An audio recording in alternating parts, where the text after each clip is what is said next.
All right, so it's been a hot minute since I've been on here, and I'm sorry about that. I said weekly, and I want to do weekly, but I do so many other things that it's been hard, but I'm going to try to be better at it. Plus, things were kind of slow moving with the house, and so we'll talk about that and what's going on with that. I'm sitting here in a parking lot while my older kids go into the Dollar Tree and pick out things that they want for my daughter's birthday party that's later today. I'm hanging out with the littles, and then we'll pay for their things and all that jazz. Anyways, so I wanted to say that we have filmed some things with the house. It's torn down. That's really exciting and a big deal. And my oldest daughter, she wants to kind of edit some of these, so that's another part of the delay is I need to get the videos to her so she can edit them. She's gonna have a lot of fun with that. That was the biggest thing, but that was about a month ago. That was a month ago yesterday. That was January 18th is when the house was taken down. And then they came out and did a survey after that. We have some videos of that too. And then we had a little hiccup, but I think that's worked out. We should know more about it next week. In case you don't know, because I don't know, I've never built a home before. And this is going to be a rule that's, probably different in different places. But I will say this probably is true with most financial institutions, is that they wouldn't allow us to get a loan for a new build on more than 5 acres. And we have like 20 acres. So when we were taking the original 40-acre plot and splitting it off into my sister's 20 acres and our 20 acres, we cut out a little piece that is for our house where the existing home was and a little bit around there. And when the builder went to go get his permit, he submitted this, less than 2-acre plot for a rural county, because all of that land is currently apparently listed as agricultural, and we knew that we didn't want to rezone because we don't want to change our address and subdivide and all that. So we were under the impression that all that was good, but apparently we have a new ordinance that if you're building in the county and you don't want to rezone, you have to have 20 acres. So what we had to do is deed them the rest of our land. So technically our builder owns all of our land. I trust them. They have paperwork saying like, oh, we'll give it back to you, all that stuff. But so just making sure that now then hopefully this week they get the permit and then they're digging, because we're supposed to be closing May 26th. So we're like 100 days away or something like that almost. And I should have a countdown. I should know this, but we are looking forward to hopefully having things dug out now that they have the plot plan and just need this build permit, and then we're good to go.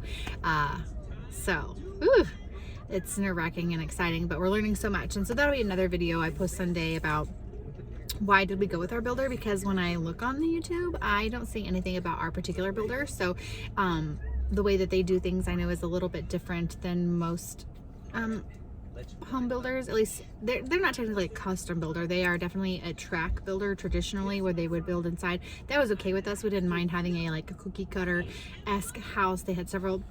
I think I would have like decision fatigue and overwhelm from decisions if I had to totally customize my own house and then have major regrets afterwards. But we feel like after having lived in, let's see, so many houses, we have owned 1, 2, 3, 4, 5 or 6 houses.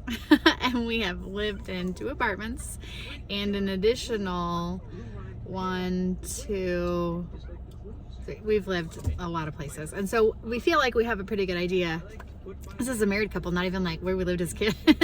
So we feel like we have a pretty good idea about what we want in a house. And so we found a model that they, had that we liked. We were able to tweak a few things, and I'll go through all of that another time. But they've been great. And I'm so excited to work with them. So there'll be a video explaining about that. But as far as us as a family and how things are going, we had some stomach bug and things a few weeks ago, and that was part of why a video was late.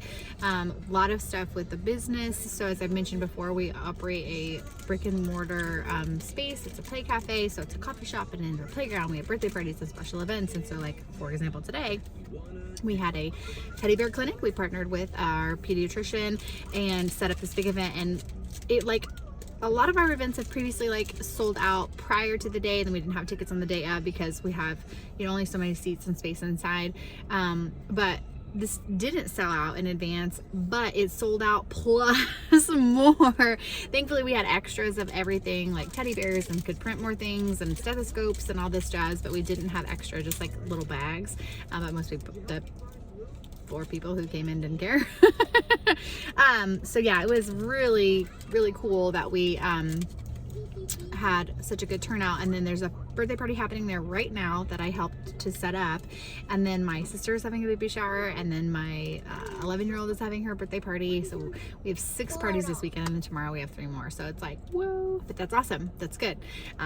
People in our community are really, you know, getting in and getting out and doing things together. So anyways, it keeps me busy. So while I don't physically work at our location very often, I was there today, and I was reminded again of how it's difficult to be there with my 4 children.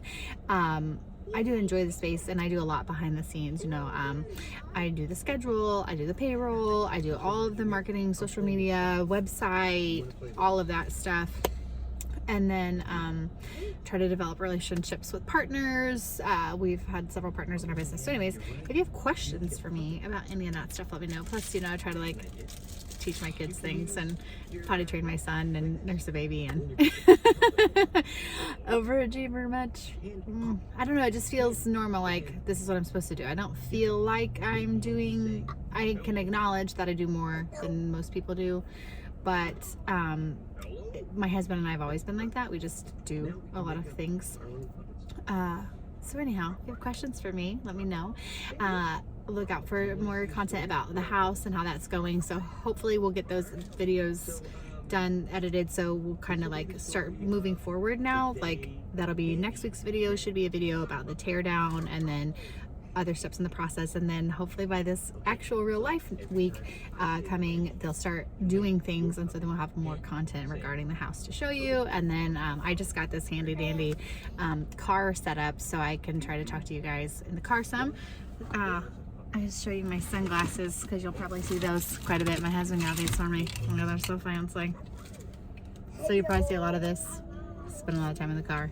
So thanks so much for watching, guys. And again, if you have any questions, if you have things that you'd like to hear from me about, let me know. Like my alopecia. I'll talk to you later. Bye.